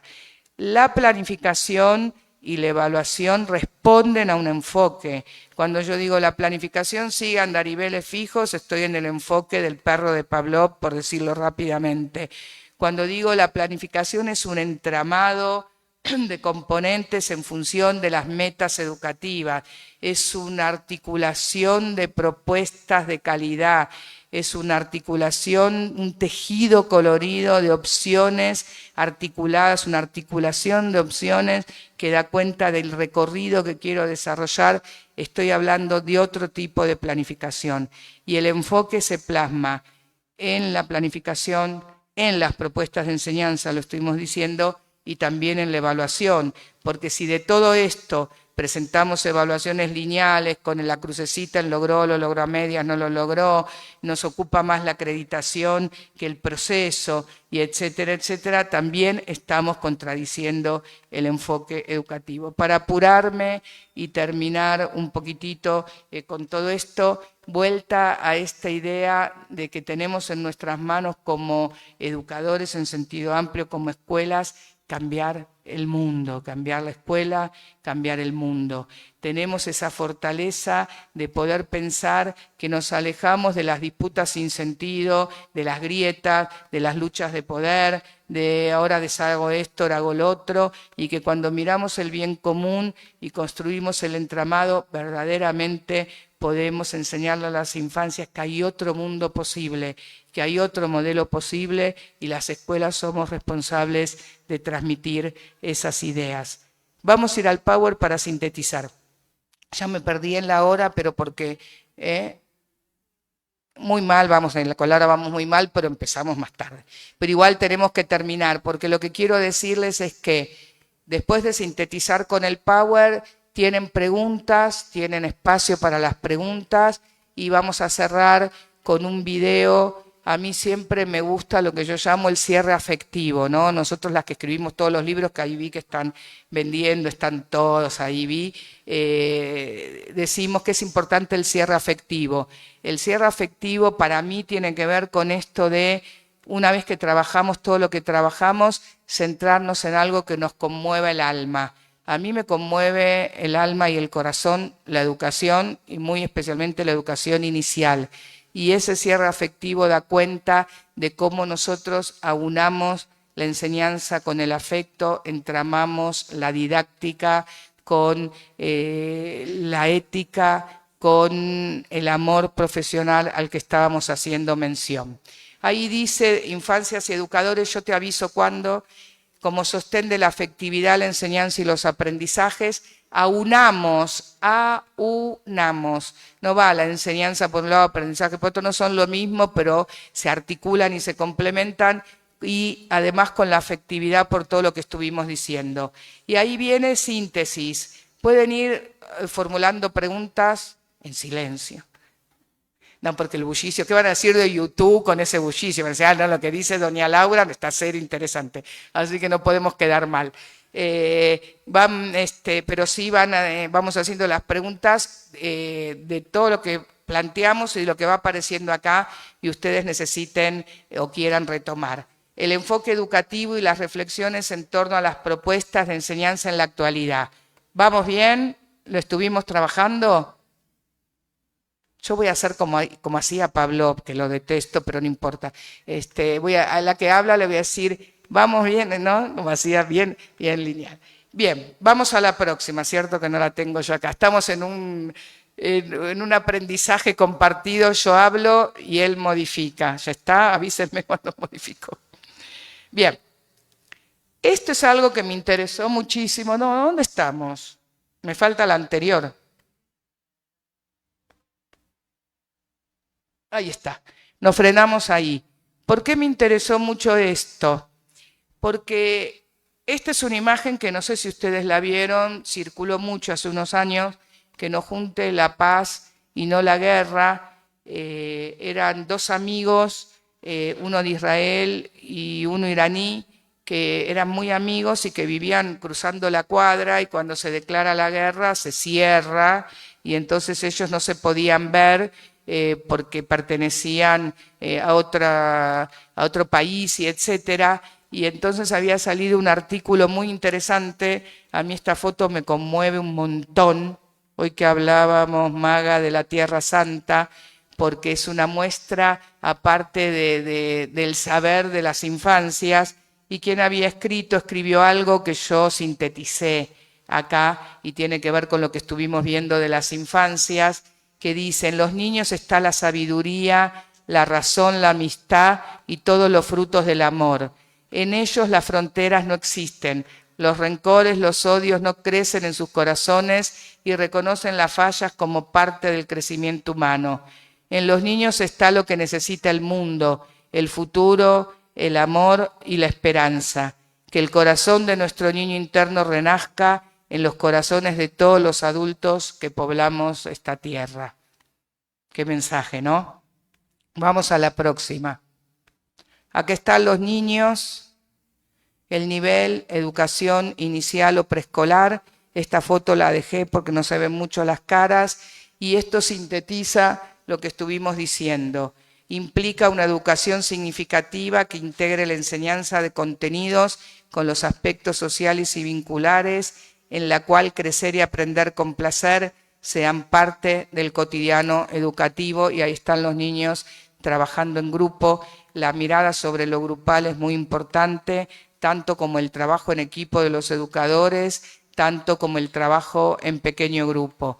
Acá sintetizamos todo lo que estuvimos viendo, no estoy agregando más contenidos. Encontrarle el sentido a la tarea. Ay, me tengo que fijar, pero vamos bien, ¿no? Preguntarse por el para qué como un camino posible, disfrutar del ser docente y de acompañar los procesos infantiles. Si no disfrutamos de ese ser docente, ¿qué nos queda? Ni el sueldo, ni la sencillez de la vida, ¿no? Ni el hacer la plancha, porque ninguno de nosotros somos hacer la plancha, ¿no? Si no disfrutamos de esa inmensa tarea que tenemos como educadores, no podemos continuar siendo parte del sistema educativo. Trabajar con los otros generando utopías posibles y proyectos creativos, buscar y encontrar cotidianamente estrategias y dinámicas de trabajo que ayuden a resolver los problemas en el aula, favorecer el desarrollo de la autonomía de los niños y la propia, estableciendo vínculos potentes y respetuosos, instalando una distribución equitativa y flexible de roles, estableciendo un encuadre claro y consensuado que incorpore las puestas de límites desde una autoridad alejada de los retos, amenazas, recompensas y castigos, y esta idea de concretar los sueños de una sociedad más justa y una escuela más cálida y comprometida. Por eso me impactó la frase de hay que soñar el porvenir, porque tiene que ver con estas ideas que mencionaban en el inicio. Desde esta mirada nosotros planteamos la idea de la equidad educativa, de la justicia educativa. Eso significa que yo realizo propuestas que contemplen la diversidad, que en los equipos de trabajo, en las instituciones, contemplo la diversidad, que no siempre escucho a un niño o una niña, sino que voy rotando y escucho a todos, que no siempre le doy una tarea a un educador o a un maestro o a otro, sino que esa justicia educativa tiene que ver con considerar a todos desde sus posibilidades, pero también pensando en algo que dice Philippe Mérieux, no sé si enviaron el libro, pero que si lo leyeron, pero es un filósofo francés que es increíble y que él habla de la confianza en la educabilidad de todo sujeto. Cuando yo confío en la educabilidad de todo sujeto, puedo actuar en consecuencia. ¿Quién habla que le hago la pregunta? ¿Vieron que Pavlov tenía razón? Que eso rápidamente, por eso uno acude, uno se pregunta por qué, pero porque eso rápidamente produce lo que no queremos, pero el efecto es inmediato, no estuvo mal, se terminó el murmullo. Ponele. Bien, vamos. Falsos dilemas que estuvimos trabajando. La escuela es para niños, ¿cuida o educa? Hablamos de enseñanza, hablamos de educar y el cuidado es parte de la educación y de la enseñanza, no lo dividimos. No podemos educar sin cuidar, pero el cuidado solo es insuficiente y eso va para 0 a 3 también y para todas las instituciones que pertenezcan a diferentes ámbitos. Debemos priorizar el juego, los contenidos. Esta te encantó, Maga. Debemos priorizar el juego y los contenidos. El juego como actividad fundamental de las infancias y sus modos de aprender necesita tener una presencia fundamental, pero eso no implica descuidar los contenidos porque la razón de ser de la escuela es la enseñanza. Cuanto más presencia del juego, mejor. Sin embargo, como a uno no le gustan las cosas estáticas ni las cosas lineales, debemos decir que no todas las propuestas son de juego. Cuando trabajan sociales, naturales, el ambiente, muchas veces no hay juego y sin embargo son propuestas participativas, exploratorias, etc. Y acá viene la famosa pregunta de mi alumno residente: ¿el docente debe intervenir para favorecer los aprendizajes infantiles o debe mantenerse en el rol de observador para no obstaculizarlos? Nosotros nunca podemos ser observadores pasivos, nosotros debemos intervenir sin interferir. Ahí veo una maestra que me hace, que la conocí hoy en la escuela, que debemos intervenir sin interferir. Lo que yo debo cuidar es la frecuencia de la intervención. Yo puedo decir, ¿qué les parece si soplamos los barquitos, como le gustaba decir a Constant Camí, a ver si llegan a la otra orilla? Vamos bien. Ahora si yo le digo, soplamos los barquitos para que lleguen a la otra orilla. Volvemos a soplar los barquitos para que lleguen. Soplamos los barquitos para que lleguen. ¿No es cierto? La propuesta, la consigna, la intervención, la metodología, todo se cayó. Hay que cuidar la frecuencia y también hay que cuidar la modalidad. Todo el mundo se sienta, mira para adelante, toma su barquito, toma su palangana, mira y sopla. Listo, preparado, ya.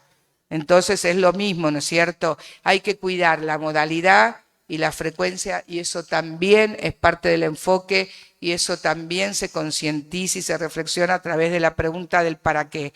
Ahora, el docente, el maestro, siempre debe intervenir con la palabra, con las acciones, con la actitud, con la preparación de los escenarios. Ayer vimos un ejemplo con el taller de práctica que tiene que ver con, que le llamaba la atención, por eso lo digo, en donde los alumnos y alumnas colaboraban en organizar el escenario, etcétera, etcétera. Lo que no puede hacer el docente es mantenerse pasivo, ni en la planificación, ni en el desarrollo de la propuesta, ni en la evaluación. Vamos a la próxima. Qué bien, estamos muy compaginados. Ni que estuviera Magali ahí atrás. Ay, no me fui porque lo pasé bien. Ay, espera, por distraerme. Muy bien. Algunas problemáticas de la educación inicial que voy rápido porque ya las estuvimos trabajando y la veo a Yani y me acuerdo del tiempo. Vuelvo a decir que empezamos tarde. Los estereotipos de la educación inicial, sin sentidos y tiempos muertos, lo hablamos. Sabemos cuánto deteriora al ser humano los tiempos muertos, ¿no? Hablando de la Tierra Santa, una de las cuestiones que sucedía en el Holocausto, donde yo perdía mucho de mis ancestros, era que no los dejaban hacer nada, ¿no? Entonces, el tiempo inerte te saca la humanidad que, como dice Philippe Mérieux, ¿no? La humanidad que cada uno tiene por el hecho de ser un sujeto, ¿no? Y entonces los que más pudieron salvarse, más allá de las decisiones de ir a la cámara de gas, no me quiero poner drástica, pero todo eso, pero los que sobrevivieron, los que mejor sobrevivieron, como Bettelheim, que escribió el famoso libro del psicoanálisis de los cuentos de hadas, es porque hacían acciones, tenían una piedra y escribían en el piso cosas que después se estudiaban de memoria y se las llevaron para cuando volvieron a ser seres humanos como debe ser un ser humano libre, autónomo, etcétera, etcétera, más allá de las pérdidas imposibles de ser superadas de esas situaciones tan drásticas. Y lo que se hacían en los campos de concentración era decirles, bueno, estas piedras pesadas van acá. Cuando llegan acá, estas piedras pesadas vuelven acá. Ese sinsentido, ese van y vuelven y no se sabe por qué. Si eso nos sucede a los adultos, imaginemos a los niños y niñas en esos tiempos inertes, en esos aspectos sin sentido, en esos tiempos muertos. Y los estereotipos, además, tienen que ver con algunos desafíos todavía actuales de la educación inicial, de creer que tenemos que hacer los trenes, las rondas perfectas, cantar la misma canción, todos vamos a cantar la canción del Anito Verde para empezar a merendar. Le digo a la maestra, ¿para qué? Y la maestra me contesta, bueno, no, porque así empiezan todos juntos. ¿Para qué? Bueno, no, porque así terminan todos juntos. ¿Para qué? Ay, me dice Laura, no sé para qué. Yo lo hago porque acá siempre se hizo así. No sé muy bien para qué lo hago, porque además de todo eso, no empiezan juntos, no terminan juntos, ¿no? Y no logro esa cuestión estática que no quiero para la educación inicial, pero que además de no quererla, no la logro. Entonces empiezan, comen, terminan, dejo los libros, que puedan ir, que puedan realizar otras acciones mientras van esperando que los otros terminen. Ni Pavlov hubiera logrado eso, porque tendría que haber hecho, todos están sentados, sí, cada uno tomó una galletita, sí, cada uno da el mordisco, sí, cada uno mastica, sí, todos masticaron, sí, vamos al segundo mordisco, sí. O sea, imposible de lograr, además de impresentable, por decirlo rápidamente. Bueno, ya estuvimos hablando del sentido de las tareas y acciones, el placer por enseñar y el disfrute del ser docente, modalidades alternativas de organizar la enseñanza, la creatividad como camino posible y dos preguntas del libro de las prácticas actuales que a mí me parecen muy conmovedoras, que es, ¿los chicos están desinteresados o realizamos propuestas que no generan interés? ¿Planificamos o cercamos los recorridos? Mi garganta dice que hablé 1 hora. Justo a tiempo. Bien, vamos a la próxima. Una síntesis también de aspectos que tomamos, y me apuro, las relaciones entre la teoría y la práctica, las teorías y las prácticas como indicios de las complejidades de concretar aquello que se piensa y se decide, de plasmar en la realidad los deseos, ideas y utopías. Vamos a la próxima. El rol de los educadores, encuentros y desencuentros, los límites del rol como parte de los desafíos cotidianos.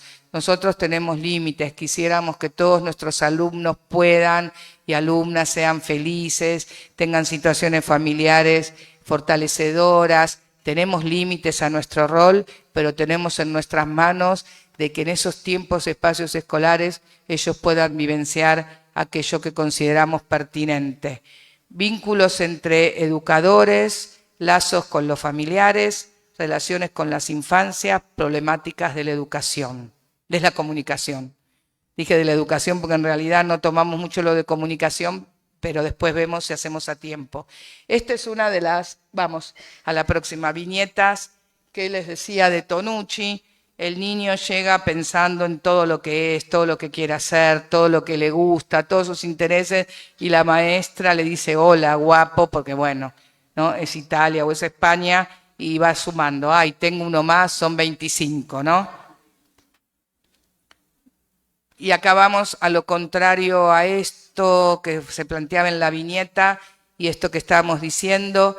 Ejercer un liderazgo democrático le posibilita al docente diseñar, implementar y evaluar propuestas participativas y enriquecedoras. Me olvidé en el apuro.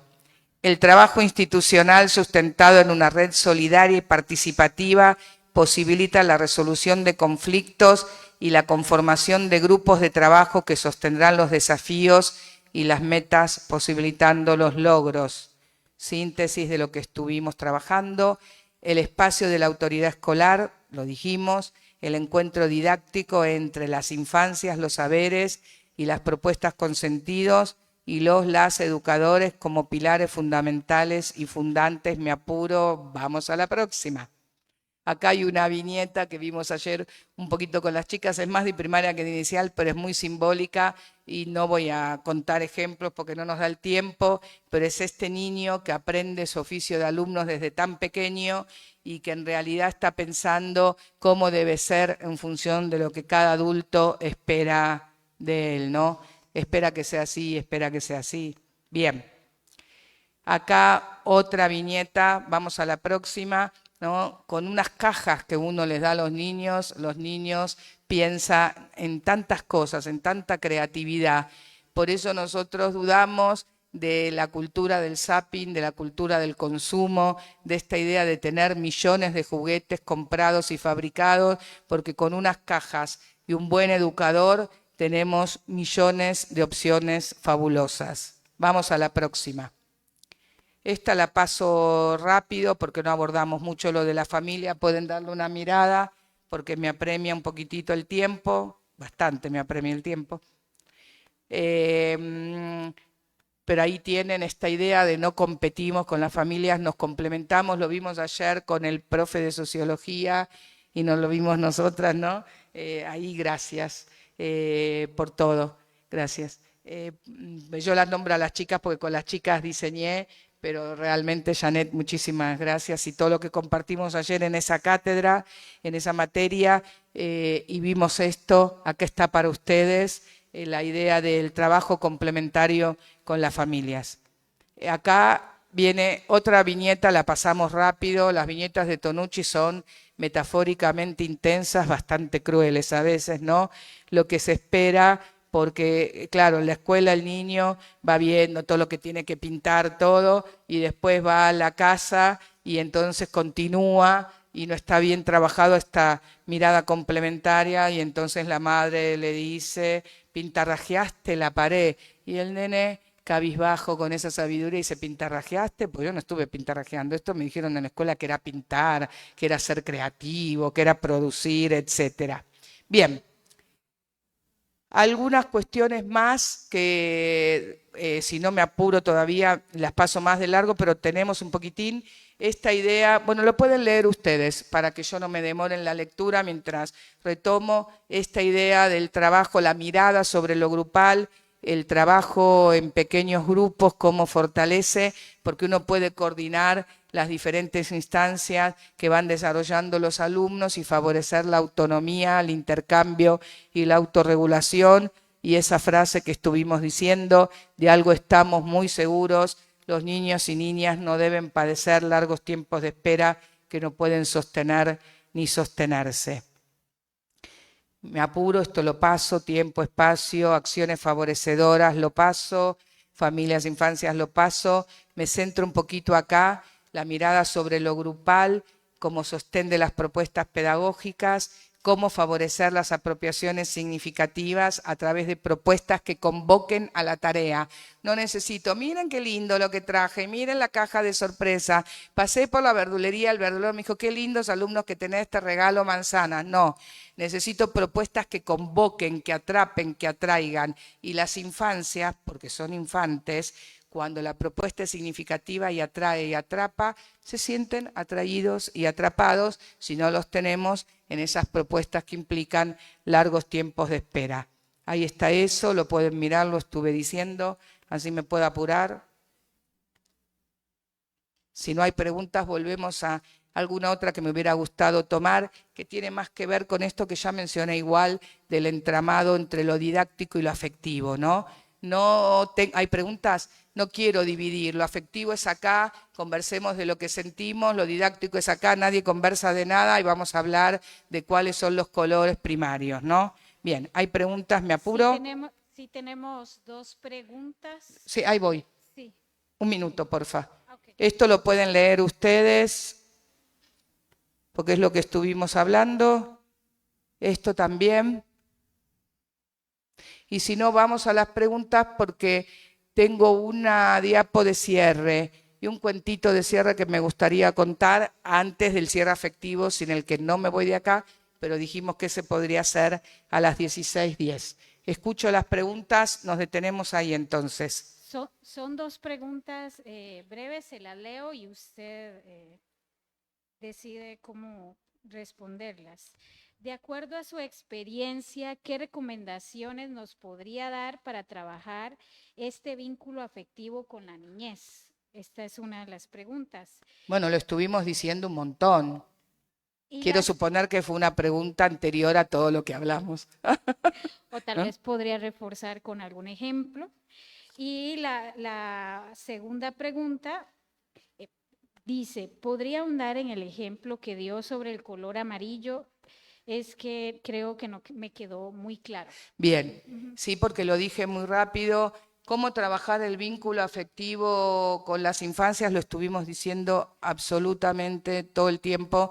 No quiero reiterar porque no tenemos tiempo. Dimos un montón de ejemplos. Cuando miro una niña que no participa y me acerco, cuando le digo al bebé te voy a cambiar el pañal, cuando hago una propuesta que los convoca, cuando los escucho. Si quieren que dé un ejemplo más, pero que tiene que ver con lo que uno le preocupa más del trabajo con la diversidad, es un trabajo sobre poesía, la maestra con los niños y niñas, y una niña que está sentada en un costado y por poner de los millones que uno podría poner, y escribe la poesía, dibuja, etcétera, y en realidad la maestra dice, bueno, ¿quién va a contar? Y hablan los que tienen siempre más facilidad de hablar, ¿no? Y entonces yo le propongo a la maestra que le escuche a esa niña porque eso tiene que ver con el vínculo afectivo, respetando la diversidad y las particularidades, y muchas veces los docentes lo que hacemos es trabajar con los que más hablan, con los que más pueden, con los que más participan. Esa es una situación. Y el vínculo afectivo, bueno, pero es lo que dije todo el tiempo, ¿no? Es lo que dije todo el tiempo, cómo entramamos la enseñanza con la afectividad, cómo entramamos el vínculo con el disfrute y con lo didáctico, y todos los ejemplos que di son modos de conectar afectivamente con nuestras infancias, absolutamente todos. ¿Por qué? Porque yo pienso que sin afecto no hay posibilidad de enseñar y de aprender, pero también pienso que con solo el afecto no cumplimos con nuestra función escolar. Entonces el afecto sostiene, promueve y profundiza, pero necesita ser abordado en función de esos contenidos o saberes que yo quiero desarrollar. Porque amar también implica responsabilizarse por los procesos, amar profesionalmente, ¿no? Por los procesos que son nuestra responsabilidad. Entonces el afecto también se muestra cuando yo genero propuestas, con sentido, cuando yo los convoco, cuando ellos pueden participar con autonomía y libertad dentro del encuadre escolar, por supuesto, y entonces eso también es un modo de vincular desde el afecto, ¿no? Todos sabemos, y los que son estudiantes mucho más, que cuando tienen un profesor que dice, ay, qué bien, qué lindo, todo divino, y no enseña, preferimos no tenerlo como profesor.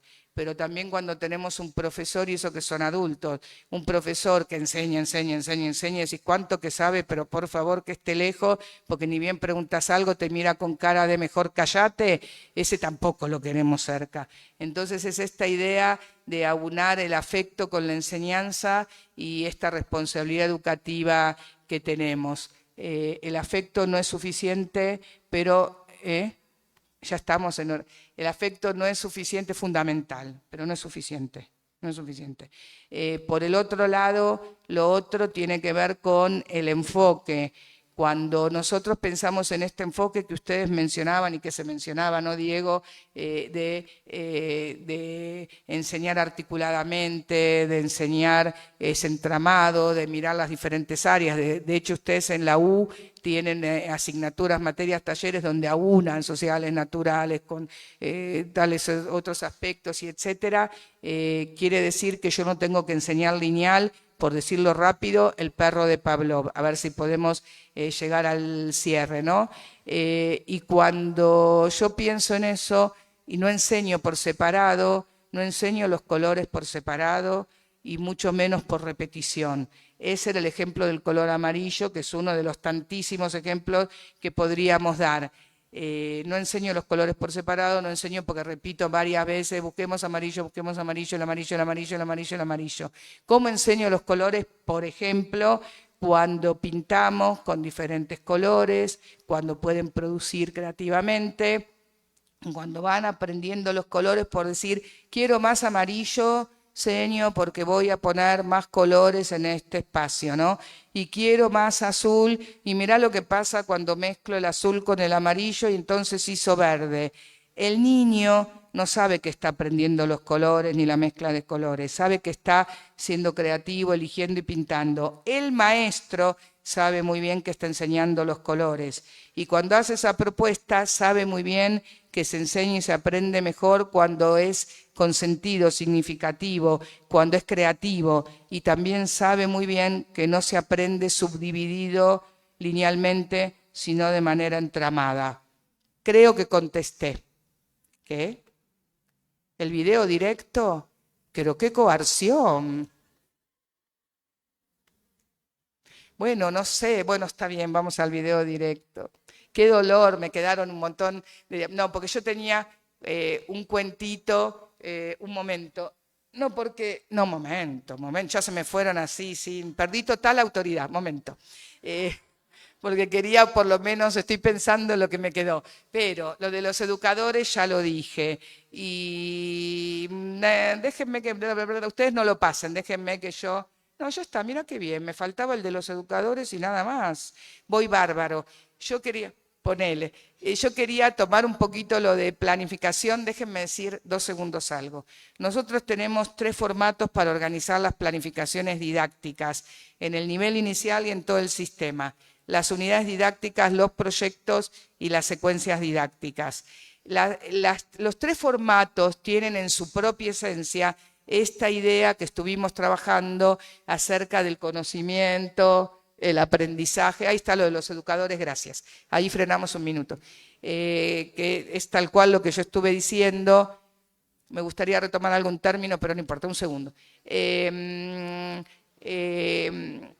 Esos 3 formatos tienen en su esencia la idea de que no se aprende nada de una sola vez y para siempre, de que hay que tener varios acercamientos al objeto de conocimiento, a los contenidos. Los contenidos, los saberes son la organización escolar del conocimiento y yo necesito tener un recorrido para poder apropiarlo. Nada se aprende de una sola vez y nada se aprende en el vacío. Se aprende cuando se está favoreciendo los procesos de aprendizaje como estuvimos hablando. En ese sentido, la unidad didáctica, el proyecto y las secuencias tienen un recorrido, un trayecto que se va generando. Las secuencias didácticas, que son la estructura o el formato más nuevo, y yo sé que ustedes tienen tema con eso, por eso lo menciono, son fundamentales, porque tampoco podemos, desde lo que estamos diciendo, hablar de una actividad aislada. Toda actividad aislada cae en el vacío, es un relleno y no implica verdaderas enseñanzas ni verdaderos aprendizajes. Entonces, cuando no puede una unidad o no puede un proyecto que debiera poder, pero hay veces que no puedo o necesito complementar, las secuencias didácticas ocupan un lugar fundamental porque tienen metas, tienen contenidos y tienen una serie de actividades. Les recomiendo el libro que está por ahí con las secuencias para infantes y las secuencias para maternal, una serie de propuestas o actividades que van retomando con diferentes grados de profundidad, con determinadas variantes, con complejizaciones por momentos, con reiteraciones en otros momentos, van retomando los saberes para que verdaderamente el sujeto se los pueda apropiar. Va para todos los sujetos del sistema, pero muy especialmente para la educación inicial. De esto que tiene que ver con los educadores, que lo dije todo, no voy a mencionar todo, está Vygotsky, está Brunner, autores que conocen.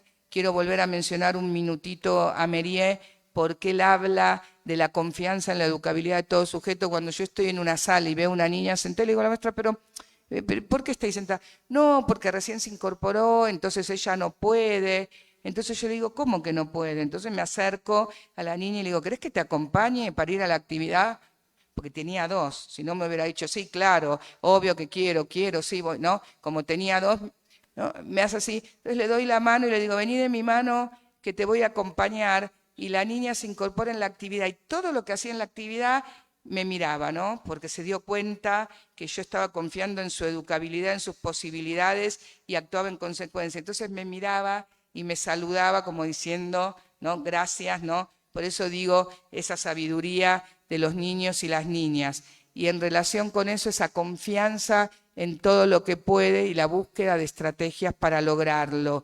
Y habla también Philippe Mériès de esta creación de espacios de seguridad física y simbólica para que los niños realmente puedan sentir que las escuelas son esos espacios seguros, creativos, donde son cuidados, pero también donde se producen los mejores procesos de enseñanza. Con eso terminamos, ahí lo pueden leer. A mí me gusta esa frase de la mano cálida de un docente, pero yo imagino, lo digo en el libro de 0 a 3, imagino que estás en una sala y un niño va a subir, recién aprende a caminar y vos decís, dale, cuando puedas subí. ¿No? Luego le decís, bueno, si no podés no subas, no. Si vos le decís, acá tenés la mano cálida de un docente que te acompaña en tu inclusión en el mundo, en este caso en el mundo escolar, y le das la mano, el niño te mira con esa mirada de las infancias que dicen tanto y que dicen todo. Con esto sí cerramos, nos vamos al video, y en este video de cierre el cuentito me quedó para otra oportunidad. Vamos al video de cierre, sí, porque el otro va a ser largo, es El plantador de dátiles. Le agradezco a mi amiga Elena Santa Cruz, titiritera, su traducción. Es un libro, un cuento que por ahí lo conocen, que habla de un plantador de dátiles, que alguien pasa por el camino y le dice, venía a tomar algo, ¿qué haces plantando dátiles? ¿Cuántos años tenés? No vas a ver cómo crecen estos dátiles, ¿lo conocen? Si no, después se los puedo mandar para que lo tengan. Y entonces el viejo sabio le dice, yo como los dátiles que alguien hace mucho tiempo sembró. Yo siembro dátiles para que los que vienen en el futuro tengan dátiles para comer. Muchísimas gracias, vamos al cuento de cierre. Hoy quiero compartirles un libro, que creo que es mucho más que un libro, que aunque es chiquito, del tamaño casi de mi mano, tiene algo que es gigante. Se llama 100 abrazos y tiene ilustraciones de Chris Reidel.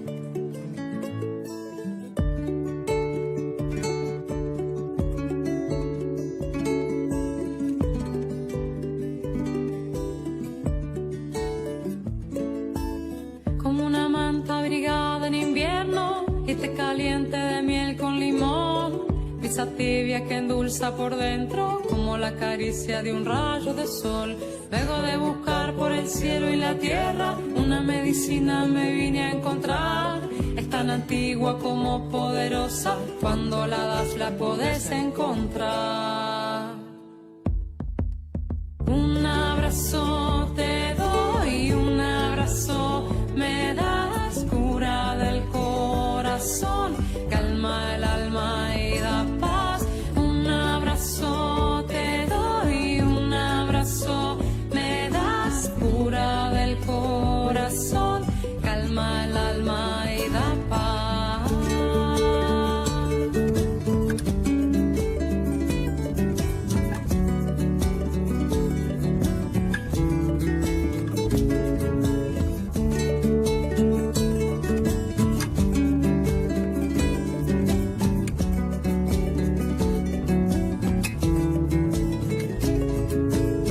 Como una manta abrigada en invierno, y te caliente de miel con limón, brisa tibia que endulza por dentro, como la caricia de un rayo de sol. Luego de buscar por el cielo y la tierra, una medicina me vine a encontrar. Es tan antigua como poderosa, cuando la das la podés encontrar. Un abrazo te doy, un abrazo me das, cura del corazón, calma el alma y da paz. Un abrazo te doy, un abrazo me das, cura del corazón, calma el alma y da paz.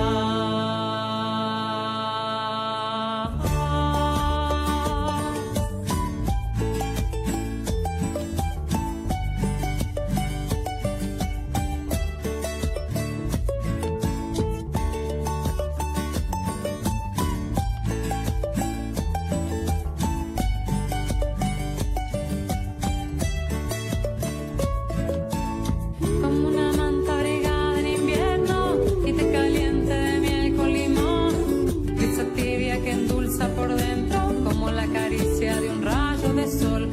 Luego de buscar por el cielo y la tierra, una medicina me vine a encontrar.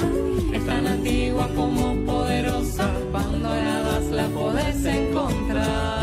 Un abrazo te doy, un abrazo me das, cura del corazón, calma el alma y da paz. Un abrazo te doy, un abrazo me das, cura del corazón, calma el alma y da paz.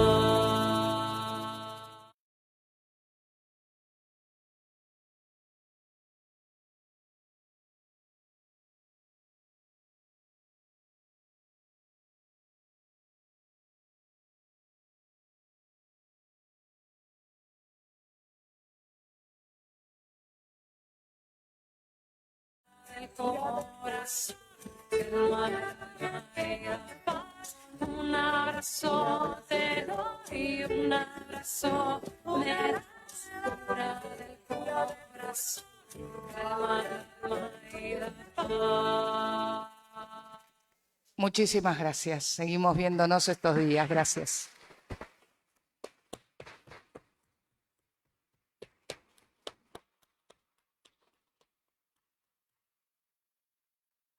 Con esto hemos concluido la conferencia de hoy. Agradecemos a nuestra invitada especial por un cierre tan emotivo como ella misma nos dijo. Muchas gracias por permanecer siguiendo la transmisión y a quienes estuvieron en este espacio físico. Con esto cerramos la transmisión.